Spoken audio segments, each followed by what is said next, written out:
and welcome to New York Sofalites. My name is Rachel. I am here with one of my oldest friends in the world, Gretchen. We are two-thirds of the New York Sofalites.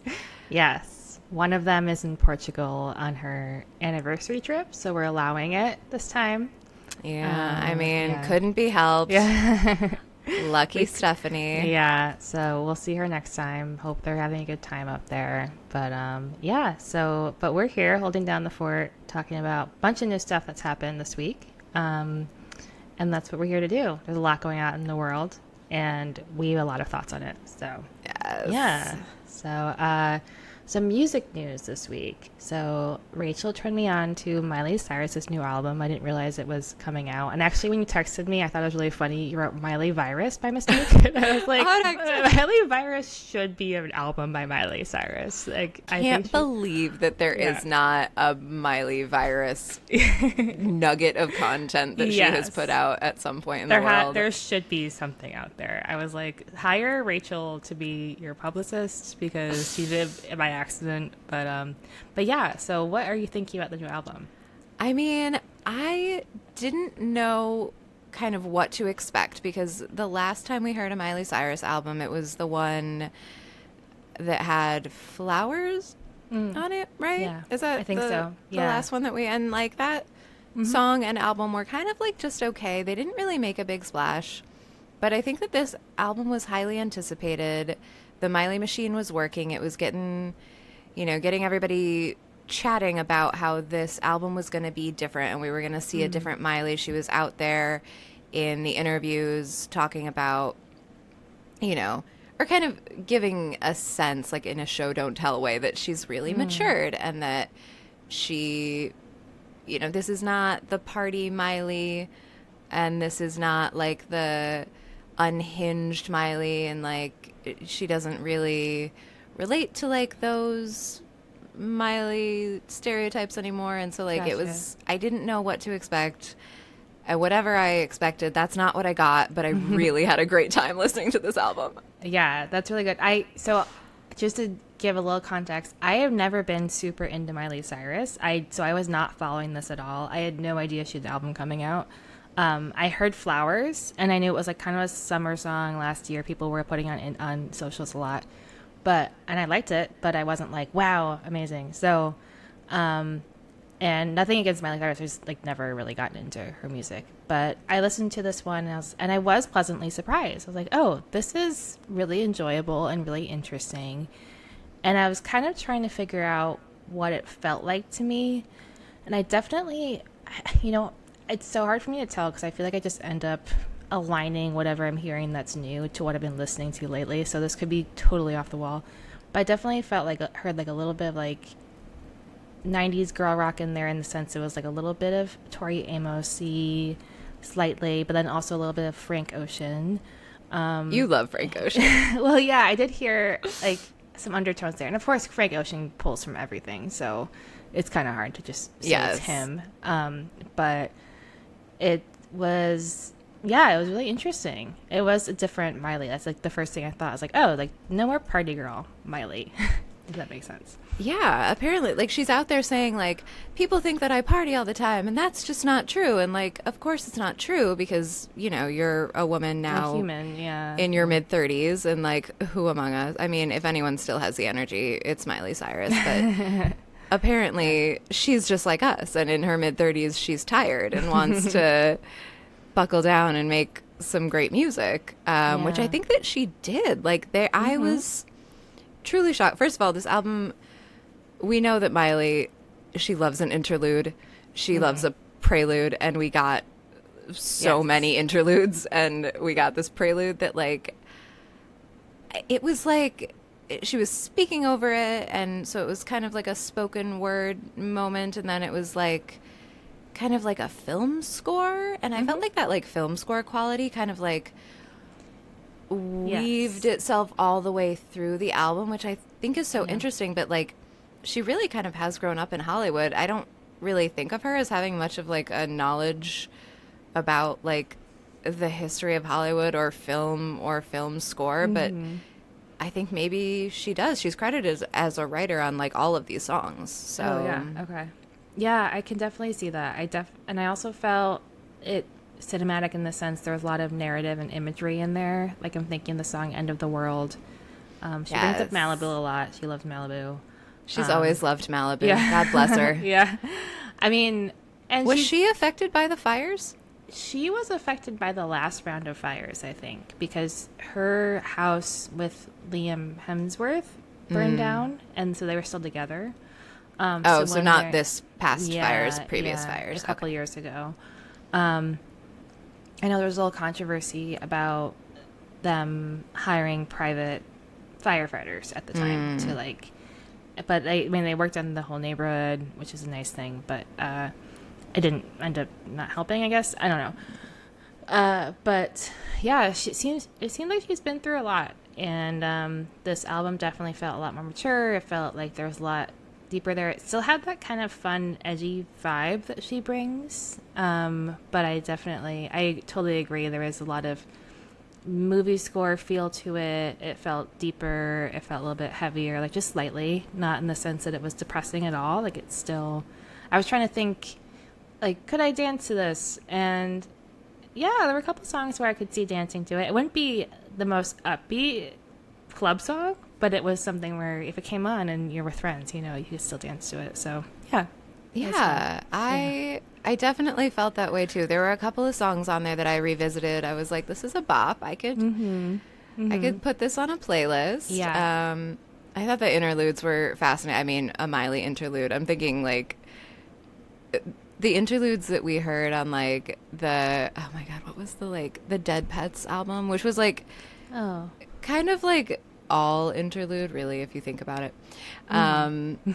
But she really seemed to like start there and then hone in on like what and why and how many times on an album these like interludes should be, and like this is clearly something that she cares very deeply about. So I think that like I respect it, and like just keep giving us interludes, Miley. Yeah.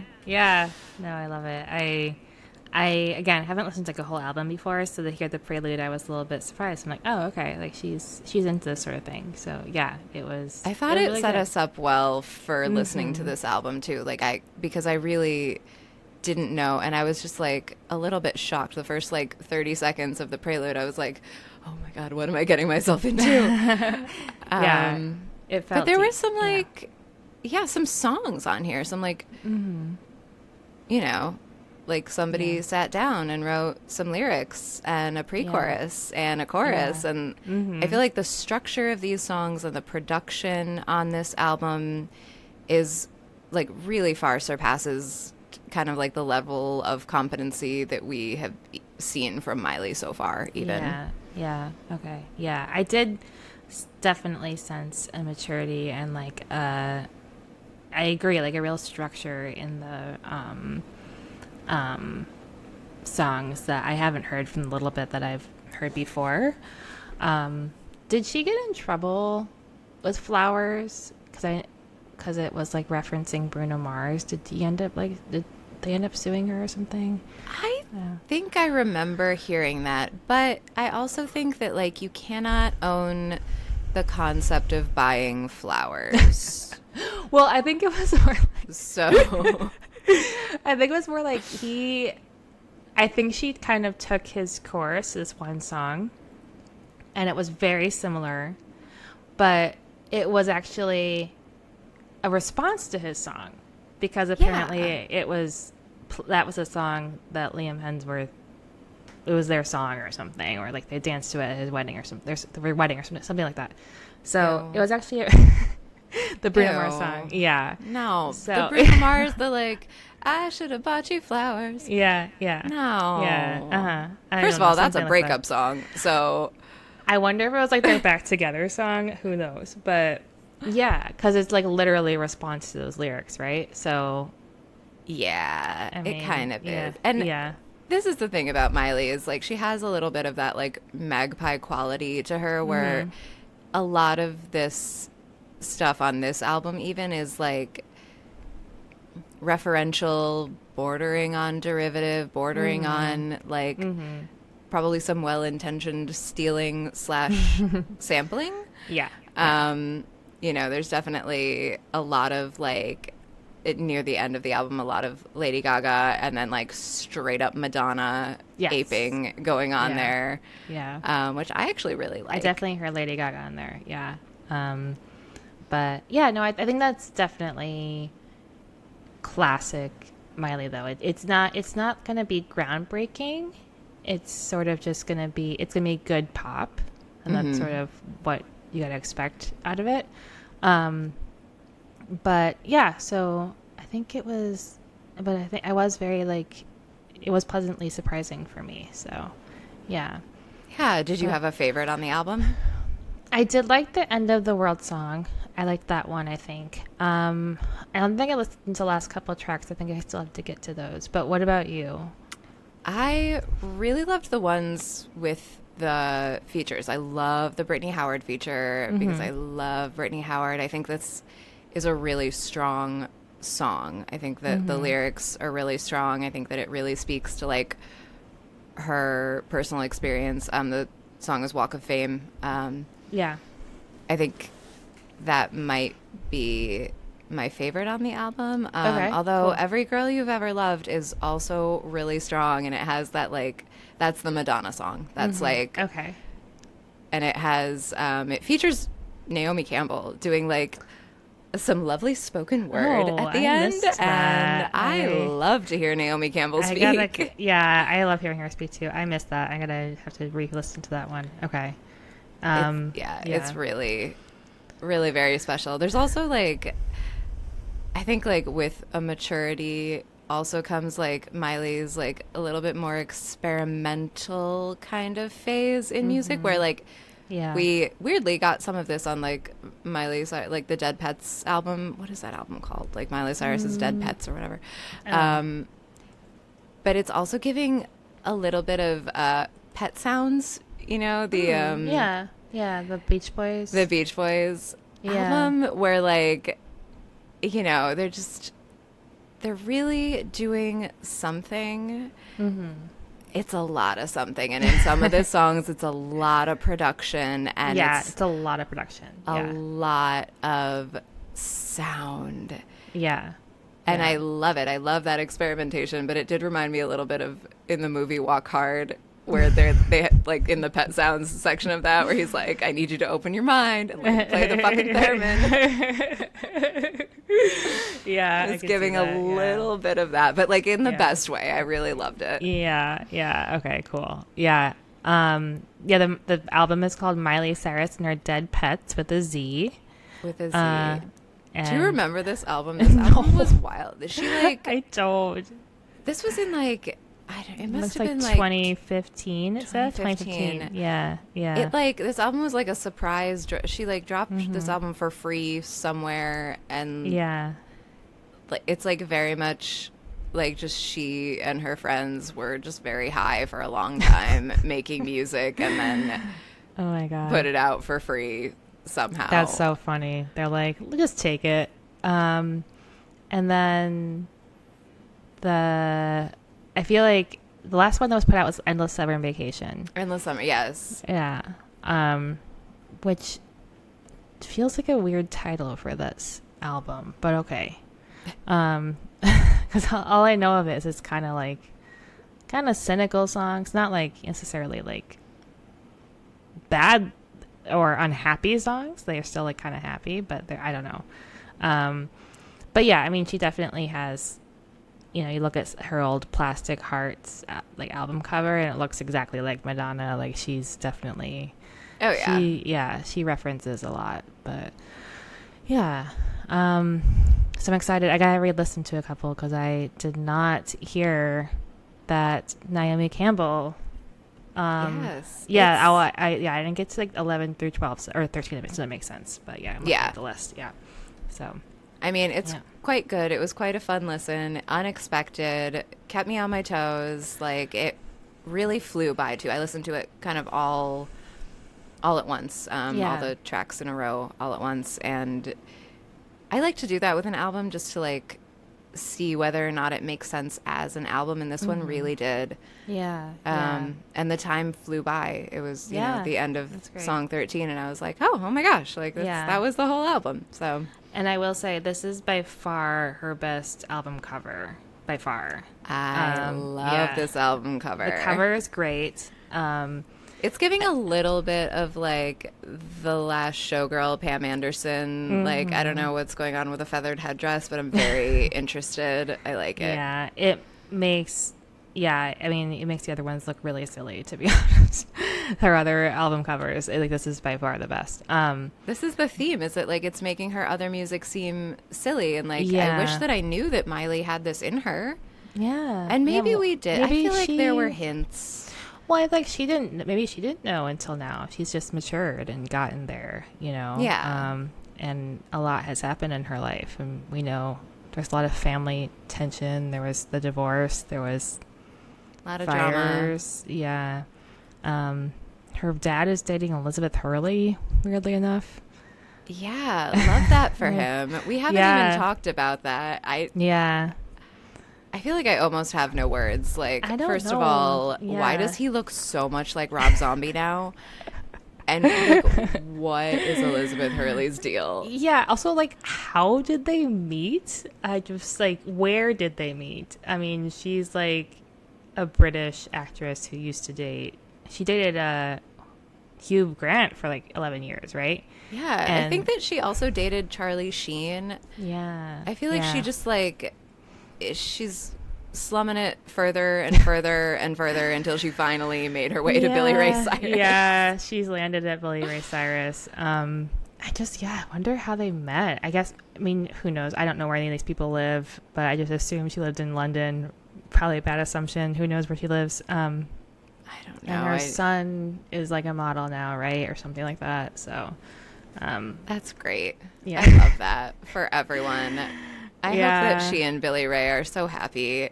Yeah, I hope so too. It's an odd couple, but I hope it's working for everyone. So yeah.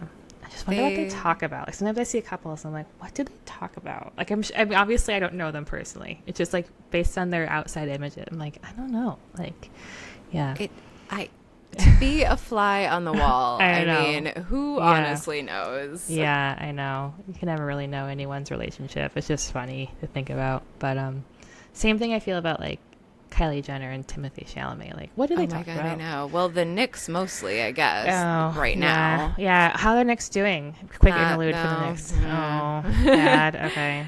They didn't make it. Oh. They got beat pretty handily the other night. Shit. Sorry. So that's the end of the playoffs run for the Knicks. But yeah, anyways. Do we want to talk about, do you see any of these songs off of Miley's album becoming like a summer hit? Is there anything that feels like a hit off of it, or is it not quite? I think there'll be hits. I think End of the World will be a single. I don't know which singles have already been released off of this, but if I had to guess, I would say End of the World, and probably Walk of Fame, because it has the feature, will be a single. Okay. Every Girl You've Ever Loved will be a good single. I mean, pretty much any of the, I'm not the interludes, but I could hear any of these kind of getting radio play. I don't think we're in Song of the Summer territory. Like, I just don't think we're having like the same kind of pop girl summer that we were having last year. Yeah, which is unfortunate because that was fun.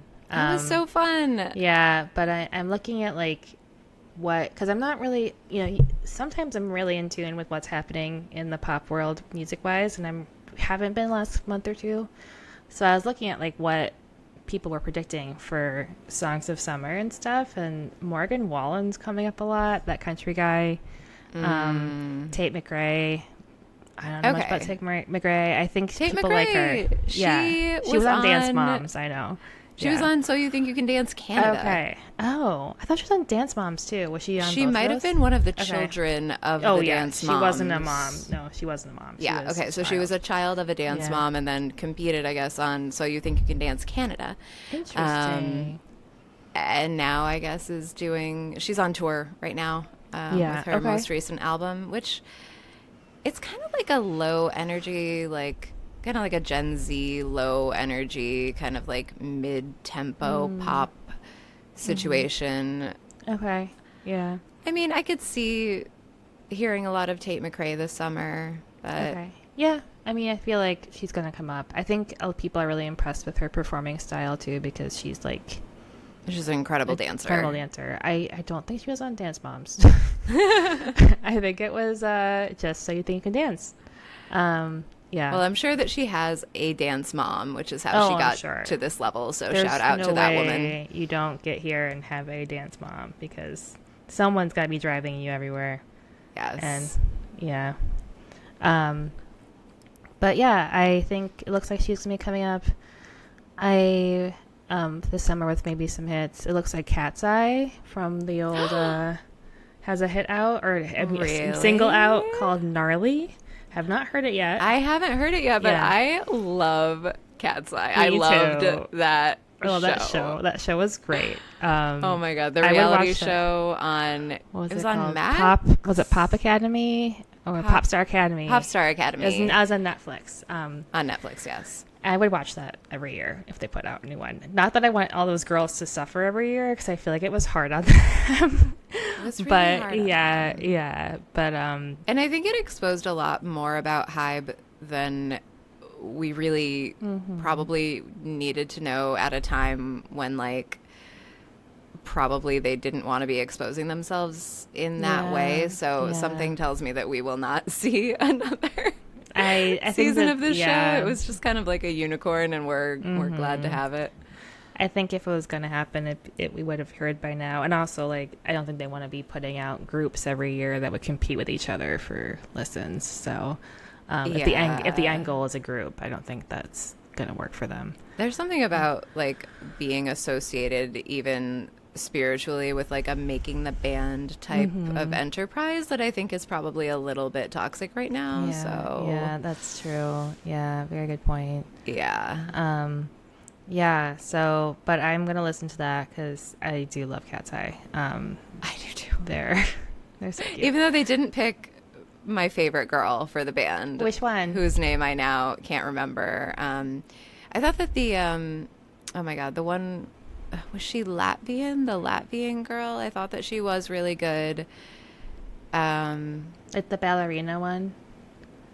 She wasn't a ballerina. She had, like, long blonde straight hair. And she was one of the last ones to be cut. She had, like, a thick Eastern European accent.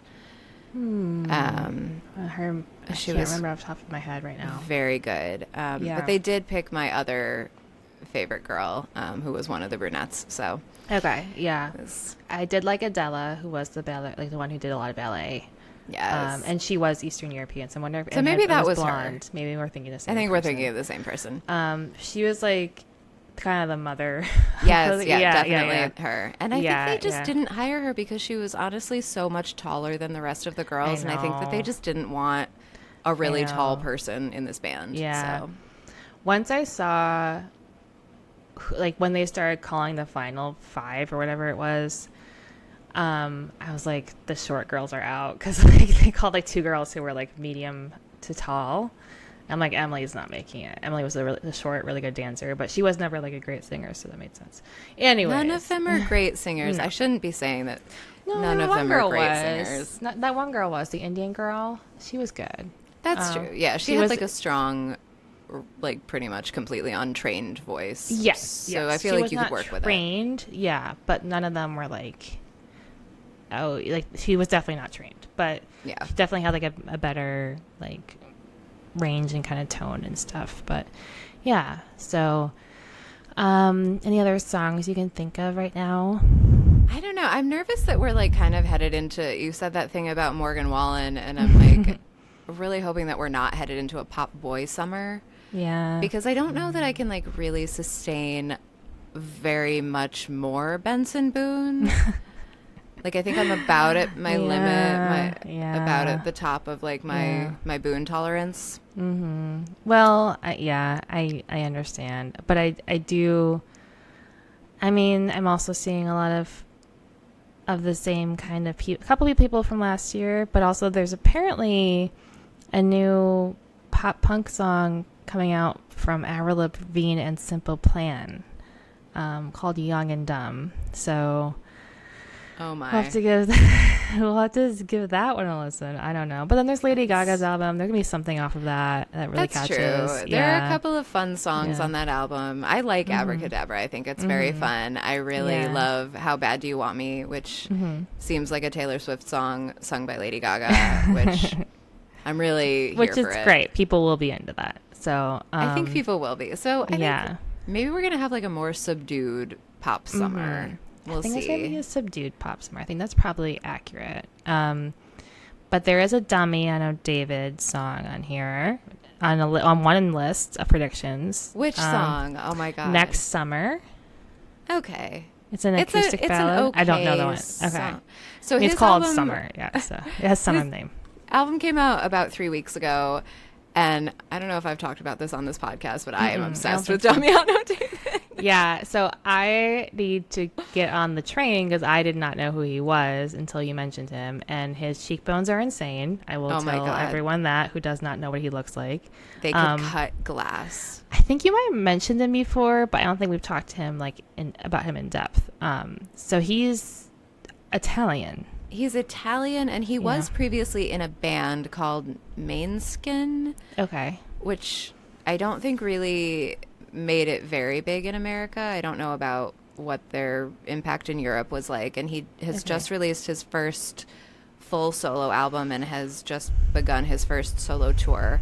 Okay. Very exciting. He is dating Dove Cameron, which I think is just like very sweet. And they have kind of like...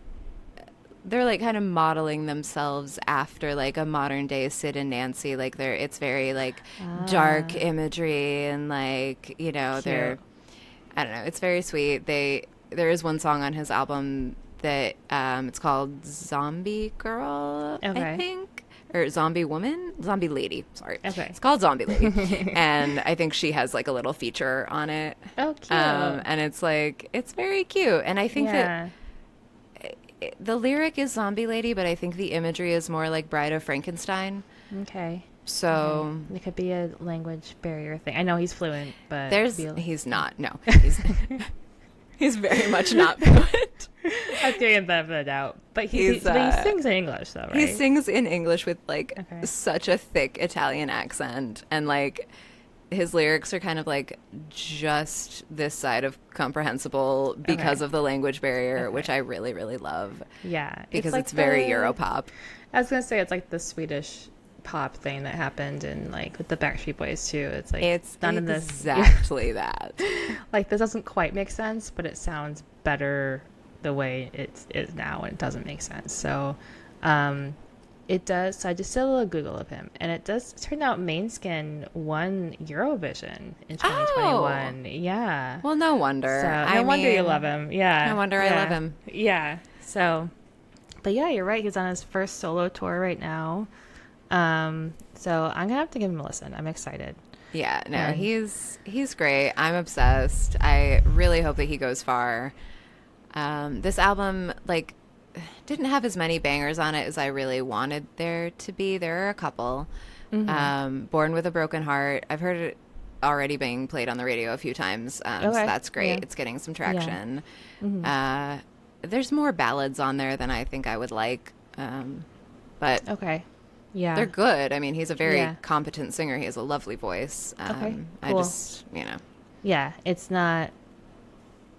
Usually it's not what we get in summertime. Usually no, it's not like pop girl summer. It's like Euro boy summer. Okay. Euro boy summer, I can get behind that, I think. Honestly, I can really get behind it too. Yeah, because Euro boy summer, I mean, also I'm sorry, I'm forgetting his name. The one who won Eurovision this year. What was his name? He was Filipino, but also from... JJ. Switzerland? JJ, okay. Yes, from Austria. Austria, okay. Yeah, like I could see him putting out a good hit, but yeah, I feel like it's gonna be a little dark this summer. I mean, I don't think everyone's feeling super celebratory right now. Yeah. I guess we're all feeling a little bit dark. We're all kind of like experiencing, I don't know what it's been like in California, but in New York, it was like 40 degrees until like this morning. It Oh just, my God. it has not been spring yet. Yeah, I've heard that. Yeah. I feel like I live in Norway. Yeah. I mean, that Norway, I do like Norway, but no, it's been on and off here. Like it actually rained today briefly, which was a weird thing, but which is good. But it does feel kind of like, even when it's hot here, maybe because of the fires, maybe it's just me, it still feels a little bit like on edge. You're like, oh, well, because I was driving home the other day, and I guess this happens all the time, according to my friend who's a firefighter in Pasadena, but there was a fire on the side of the highway, and but the plume of smoke coming up was so scary because it was just like huge and dark. And so even when it's like, you know, nice and hot and dry, it's still like, there was some quote from Joan Didion about, you know, California or LA living on this edge of a knife where everything could like be be aflame basically. And so yeah, there's like a little bit of tension all the time. But I know, I feel like the whole world is like Seattle right now. Like it's just it's overcast and it's hazy and it's cold and hot at the same time. Oh yeah, Like, that's not great. Yeah. But all right, so maybe the sun will break through, and we'll also get a nice Song of Summer clear contender in the next couple of weeks. But I feel like we will. I think that I looked back just to see like where we were at this time last year, and where we were at was like not even at Song of the Summer territory because like Tortured Poets had come out in April. Okay. Taylor was on the Eras tour, and Brat didn't come out until like the first week of June. Oh, okay. And then Short and Sweet didn't come out until after that. So interesting. Okay. So we're still on the way. So we have time. Maybe I'm just a little anxious. Yeah. No, I think it's true. I think Espresso came out earlier, but that doesn't mean we still got stuff off of, you know, that album during the summer. But speaking of music of another kind, the Tonys are this week. Is that right? The Tonys are on Sunday. Sunday. Yes. Of course. Award show Sunday. Patti Lupone, the classic. Oh my God. The New York classic. She is, of people who don't know, she originated Vita. Personally, I know her quite well as Frank's mom on 30 Rock. But she is very talented. She's had some feuds in the past, and she's in a new feud. So apparently, can you explain this to me, Rachel? Because I mean, I really feel like this came out of almost nowhere, except for the fact that we know that Patti Lupone is like kind of like the Taylor Swift of Broadway. Like she just is messy, and she does not. She has a big mouth, and she says whatever she wants. She says whatever she wants. She shoots her mouth off all the time about anybody, including fellow Broadway legend Audra McDonald, who we canonically love. Yeah. And I don't like this feud at all because I feel like my two moms are fighting, and I don't. I know. Like, I would hate to choose a side, except the fact that, like, I really believe that, like, Audra McDonald has done nothing wrong. She has not wronged Patti Lupone in any way. Yeah, I mean, does not deserve what's going on here. So I guess the story is that, like, Patti Lupone was actually feuding with someone else, someone, like, completely different. Okay. She was feuding with the woman who is the lead actress right now in Hell's Kitchen. Okay. And Audra McDonald was supportive of that other actress.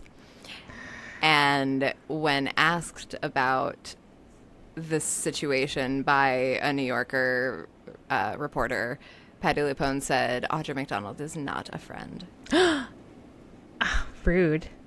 Completely rude. Yeah. And so I don't know if, like, I mean, if there is a feud going on, like, I don't know about it, and I think neither does Audra, because when she was asked about it, she was like, I literally don't know what Patti is talking about. Yeah. And neither do any of us. Except for Patti Lupone. Well, except that, you know, if you're not with her, you're against her, I guess. Yeah, like, that seems like kind of her mentality, and that's unfortunate.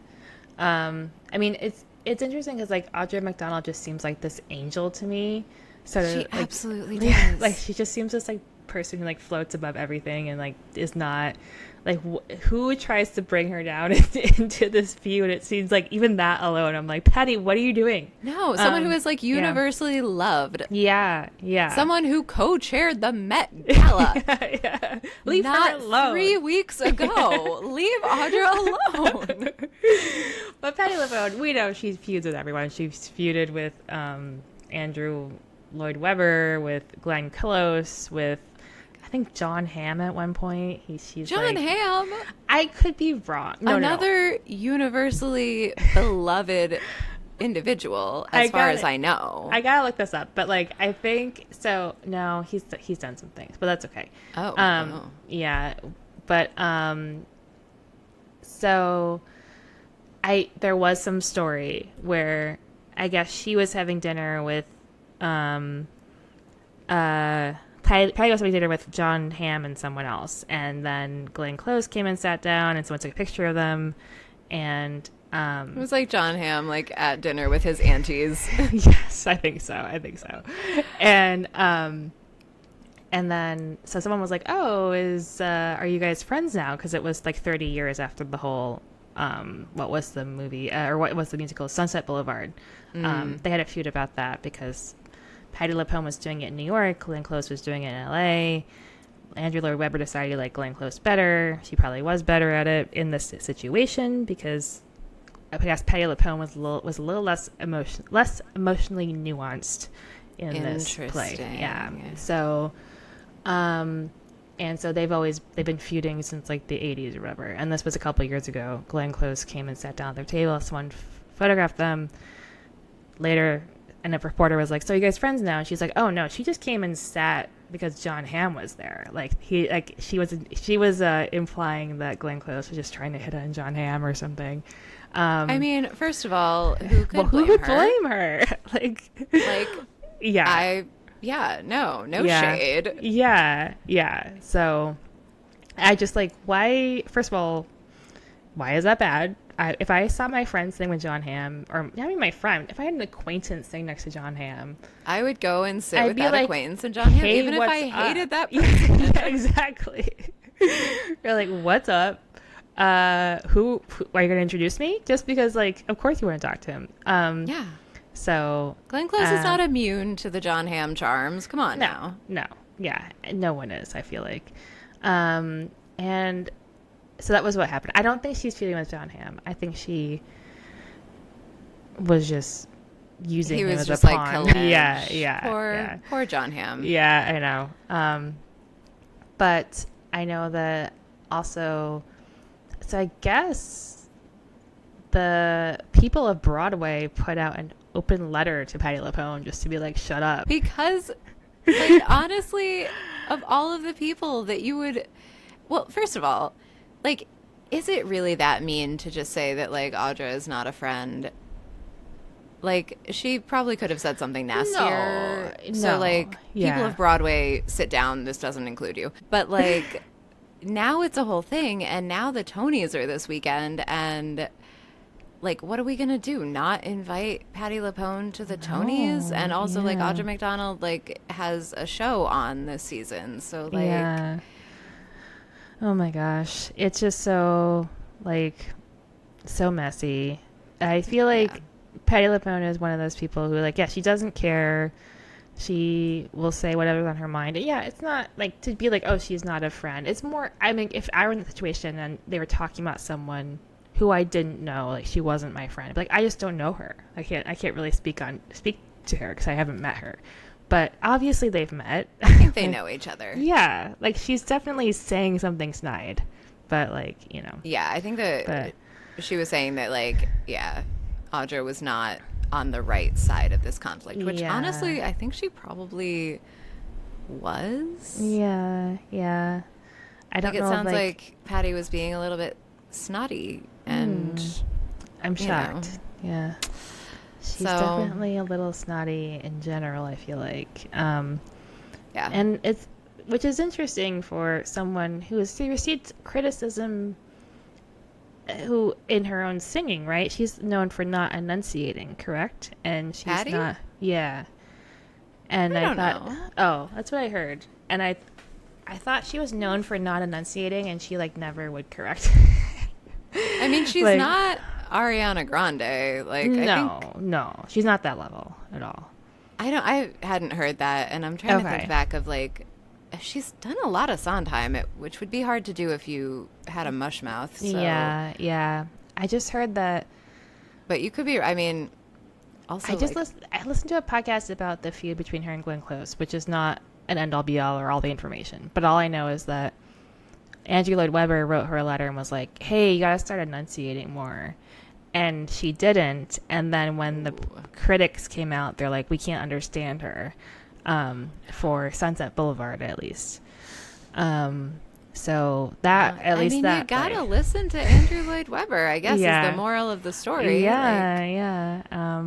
I don't think they're Like, friends if you're anymore. on Broadway, you have one job, and it's to enunciate. It's to make sure people hear you. That's your one job. Yeah. They have to hear you. They have to understand you, unless you're Ariana Grande in Wicked, in which case we don't care because you're pretty. In which case we let it go because We let it go because it's a movie. Yeah, exactly. Because I guess you can slow it down and back it up. No one cares, and everyone's probably heard the songs before and puts it all together. So I mean, we know that you're watching at your house with subtitles on anyway. yeah, exactly. Though we saw it in a theater. I don't remember. I mean, I didn't know all the songs that well, but I don't recall. I know in general, Ariana, I can't understand her songs like at all in general. She's I guess such maybe a mush mouth. she is. I guess maybe I was not either numb to it or I just didn't know the songs, but I didn't notice that so much in Wicked that she was. She definitely yeah. like worked on it and did much better Yeah. than she Yeah. normally does. Yeah. Which makes me think that like it's a choice. The Maybe. Yeah. the lack of enunciation in Yeah. her pop music is a choice, and I have a lot of problems with Ariana Grande, the pop star, Yeah. generally anyway, Yeah. and Mhm. her sound and her whole thing. But anyway, not the point. The point is that Patti and Audra have until Sunday to get it together. Yeah. Because yeah. this is the Tonys, ladies, Yeah. and Yeah. we have a job to do. Yeah. And I feel like honestly it might be a little bit more on Patti than Audra. Maybe I'm again making Audra too angelic here, but it seems like Patti Lupone was the instigator, so maybe just be like, "Hey, sorry, didn't mean it that way." But I don't know if she's going to say She's never sorry. gonna do She's that. definitely not going to say sorry. she's never gonna say that. Yeah, this is like it's so funny how like I don't know if the world just becoming. I think I bring it up every week, but just a giant season of Secret Lives of Mormon Wives. Everyone's just fighting all the time About, like, honestly the nothing. dumbest shit. Yeah, you're like, why? This didn't need to be a thing. It Yeah. did not need to be a thing. Oh, my God. Yeah. So, but Tony, so we'll be definitely looking out for the clothes that this weekend and the fashion. Yes. And the performances. This is like, Yeah. I mean, honestly, like, you watch the Tony Awards for the performances, and Yeah, for sure. it's always wonderful. I'm going to actually be traveling, so I'm, like, pretty Aww. pretty Is that the sad. night I you're don't know if I'm gonna miss traveling? it. That is the Oh. night that I'm traveling, and I might Bummer. actually wait and go in the morning because I don't want to miss the Tonys. I understand. I mean, I could definitely watch understand. clips in the morning, but it Yeah. wouldn't be the same. Yeah. No, it wouldn't be the same. I agree.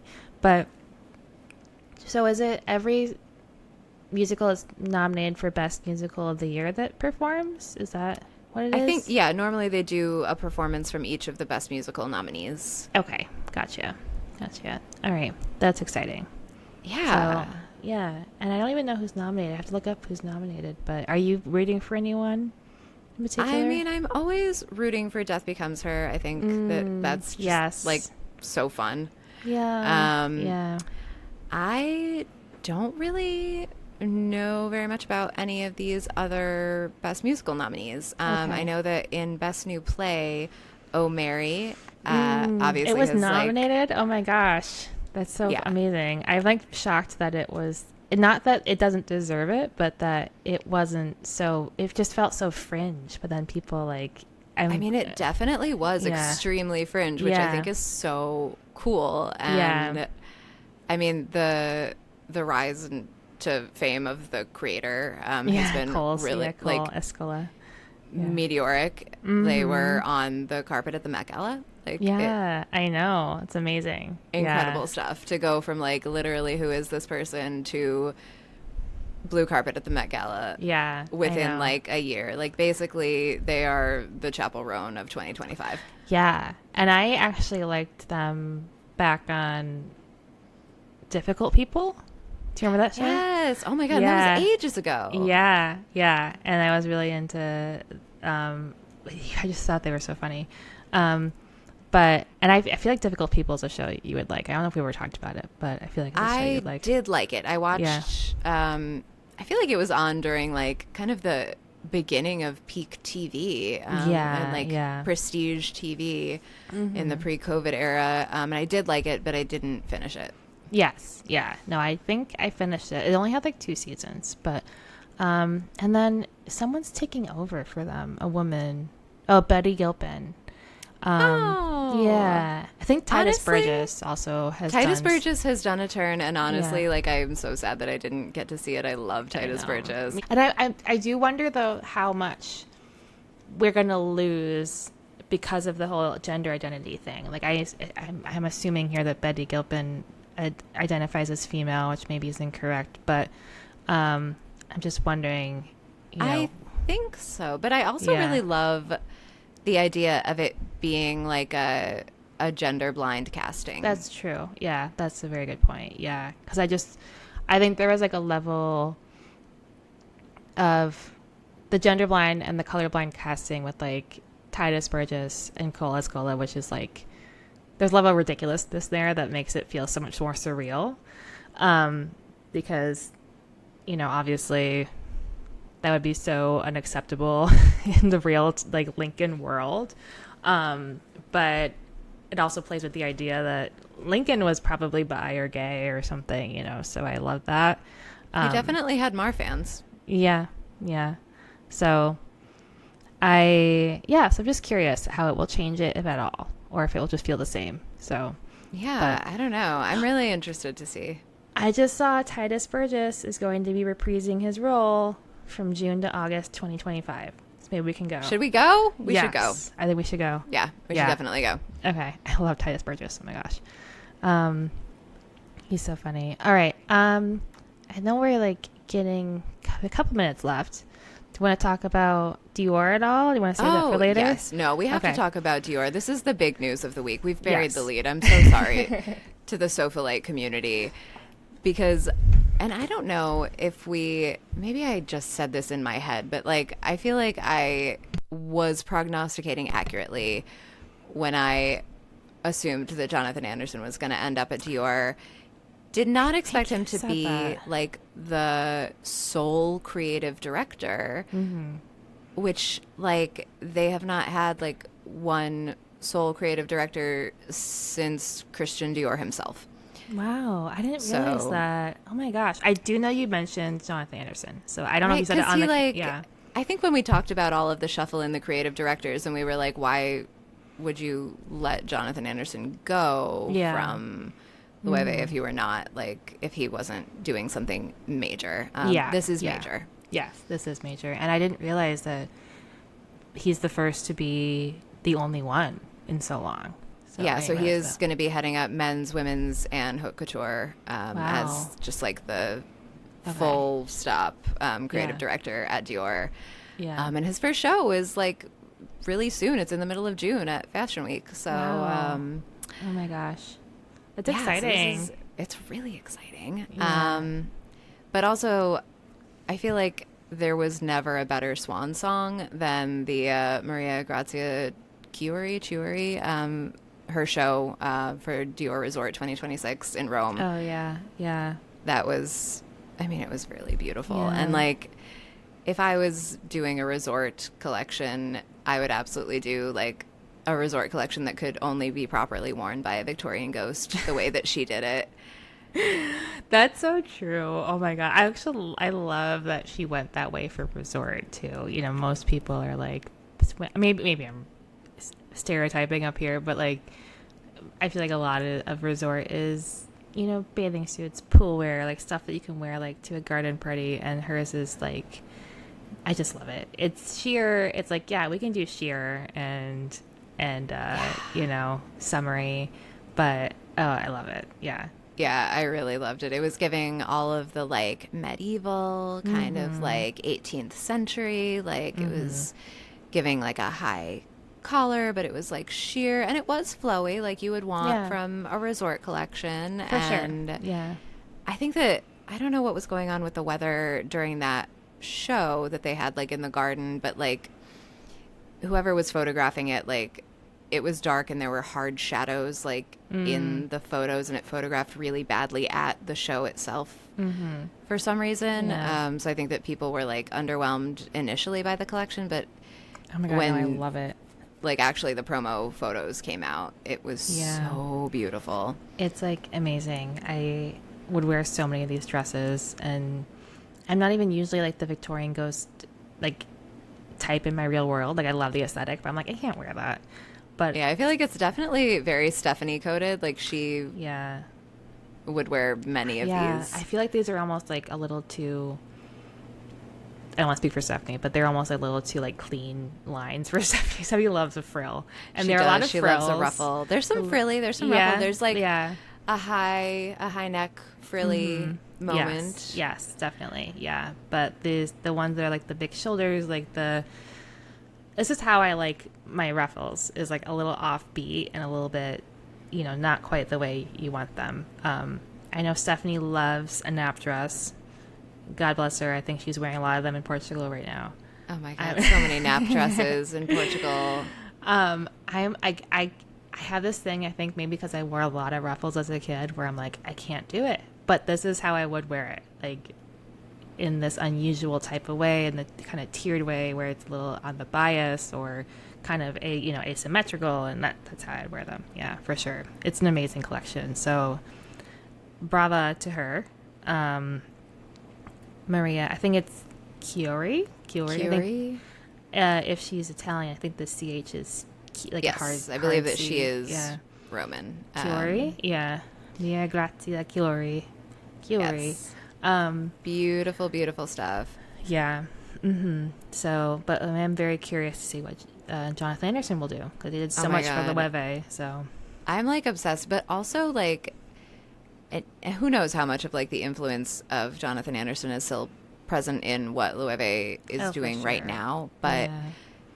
I am so into it. Like the bomber jacket with like the gather at the back. Oh, I haven't seen this one. Hold on. It's I gotta look it like, I don't know which like collection it fell into, but it's like a bomber jacket with like gathering kind of like off center at the back with like, you know, folded like pleats, and then they have a skirt that kind of like mirrors that, with like it's like a gathered pleat that drapes around. So it's like a really structural kind of. It might be in in one of the ready to wear collections. Interesting. Okay. Yeah, I gotta look it up. You can send it to me later, because I do will send it love to you. all their jackets are beautiful always. I really love their jackets. And Loewe, yeah, I'm excited to see how they develop too. But very interesting hiring at Dior. So we'll see how that goes. Yeah, Yes. but Thrilled. yeah. Okay. I think we were going to talk a little bit about thrifting, but I think maybe we should wait till next time, because I think we could talk a long time about that. Yes. But At some point, I feel like we are going to really nail down since the song of the summer is not yet apparent. Also, like the garments of summer may Yeah. not yet be apparent, but we Yes. are going to do like a what we're thrifting, Yeah. or even just like what we're shopping. I'm like exclusively thrifting. I haven't bought a new, like a non-secondhand Yeah, garment in same. like 2 years, and I'm so happy about it. So like Yeah. I'm constantly thrifting. Same. I think the last thing that I bought was new was for my sister's wedding. Oh, yes. Those I did have bridesmaids to dresses. buy a Yeah. bridesmaid's dress. Yeah, you can't get around that. Yeah. And I had to Um, buy an Indian, like a oh, traditional sorry. Indian Yeah. Or lehenga, a lehenga. Yeah. Yeah. which was custom made. So, like, the Oh, was opposite of it? thrifted. Oh my gosh. Oh, like they're all custom made. They're Yeah, all they're kind custom of made. Yeah. Or yeah. what do they call it? Like Stitched made to order. yeah, stitched to order, made to order, or whatever. Yeah. Um, and then yeah, I'm trying to think about what I definitely need to. I probably bought some t-shirts too because I am like, um, you know when you go through those times where like all of your t-shirts fall apart. Oh, And yes. I just want like Pima cotton good t-shirts right now. Like I don't want to fuck around with like crappy stuff that's gonna get a hole in it. I just want, nice shit. So I haven't bought. I think I bought them like a year ago, but I did get some nice Pima ones from Richer Poorer, which I really like. So but yeah. Excellent. Anyways, we'll talk more A about that good next time. recommendation. Yeah. We'll talk about thrifting, shopping, summer items, stuff like that. So yeah. Yes, because we are not having a caftan summer, or maybe we are. I don't know. Stay tuned. Well, I have been thinking about trying overalls. I've never been an overalls person, and all of a sudden I'm like, should I try them? And they're kind of a captain. I love my overalls. Can I tell you that I have a pair of overalls that my husband bought me when I was pregnant with our first kid that are like, weirdly, this is the nicest piece of clothing he's ever bought. It was That's for so sure funny. an accident. They are like a really beautiful linen overall that they're Oh. black linen overalls that are like cut so nicely that like Okay. they fit me when I was pregnant. They fit me now. I wear them all the time. I really love them. They have Okay, like I might need you to share. like a strap that ties in the front, so like Yeah, you can adjust. they're not like a yeah. farmer overall, but you could certainly wear them in the garden. Like it's Yeah. All right, I might need you to, because like I've always felt very anti overalls, and all of a sudden I'm like seeing them. Like, am I that anti? So I'm Yeah, thinking no, about love an thrifting overall. some. So yeah, I just feel like I don't know. I just feel like they're so they can be, if they're done poorly, they can be so unflattering. And maybe it's just on my they body. have to be cut but, really precisely. Yeah. So that's just me. It could be, that's definitely not true for everyone. And I feel like whenever I try to put them on, I'm like, oh, this doesn't work for me. But I might just not find the right ones yet. So we'll discuss later. But yeah. All right. Well, Yes. thank you everyone for joining. Anything keeping you on, getting you off the sofa this week, Rachel? I mean, I wish that I was on my sofa finishing Sirens on Oh. Netflix. I gotta watch it. You have to watch this. This is like the most like I don't know how you'll feel about this because like you maybe float in this world in real life a little bit more than I do, but this is like a Nantucket set dark comedy about like two sisters, and one of them works for like this incredibly wealthy woman on Nantucket, and then one of them is just like a regular person from Buffalo. And it's like it's absolutely wild. It's hilarious. It has Millie Alcock, who was on House of the Dragon. It has Like Megan second Fahey. season? Yeah. I think I saw a picture of this. Yeah. Yes. And then it stars Julianne Moore. Okay. And Glenn Howerton is there, and Kevin Bacon is That's there. amazing. Yeah. And like it has this kind of like strange, like surrealist quality to it, and like maybe like a little bit of a supernatural. Okay. And then just like so much Lily Pulitzer, which is so funny. That's And really like funny. I feel like it's such an inside joke because like I've never met an actual rich person who has anything to do with Lily Pulitzer, but I have met a lot of like Finger Lakes wannabe rich people who live in yeah. Lily Pulitzer. So That's a good point. Yeah. I feel like Lily Pulitzer, it might have been a rich person thing like in 2006, 2007. That's Oh, not for like an sure. insult, but like that's what it was. yeah, like they had Yeah. their like Louboutins in the fall and their Pulitzer in the summer. Yeah. Yeah. So, But I'm interested. I'm locked out of my Netflix account, so I have to get into it. I know. Oh my God. I know. I know. It's really jarring. Devastating. So I have to get into it. Once I do, I'm going to watch Sirens. Oh my God. Yeah, I know. I'm Yes, finishing. Sirens, very, very good. Also, Department Q on Netflix, starring okay. Matthew Good. Oh, I love him. Yeah. It's really, really good. It's Okay. like a British-y detective show, but it's based on like a Scandi noir show, I believe. Fun. Yeah. All right. And it's really fun, and like you might have to pay a little bit more attention because some of these people are so Scottish. Subtitles, yeah, I'll have those on. Yeah, I think people think that we should be able to understand Scottish people because we're vaguely Scottish in our ancestry. I'm like, that's not how it works. It really depends on the part of Scotland you're talking about. Yeah. And this kind of like covers every accent that you might hear. And Kelly MacDonald is there, my favorite accent person. Okay, So. cool. I'm excited. I'm going to look those up once I get back into Netflix. In the meantime, I've been slowly getting through Yellow Jackets. It can be kind of heavy, so I had to take a break. But I'm on the last season, the most recent season. Have you begun the most recent season? Yes, I'm halfway through, or a little more than halfway through. Yeah. Oh my God, I can't wait. Yeah. So, but yeah. So thank you for joining us, everyone, and we'll be back next time for more fun news and more funnish opinions, I guess. Yes, if a fight breaks out at the Tonys, we will talk about it. Yeah, we might live tweet it, though not anymore. But live tweeting, I guess, is no longer a thing. But we could go live on go Instagram. Live somewhere. Yeah, somewhere we'll go live. But yeah, look for us on YouTube. Okay, great. All right, thanks everyone. Thank you. We'll see you next time.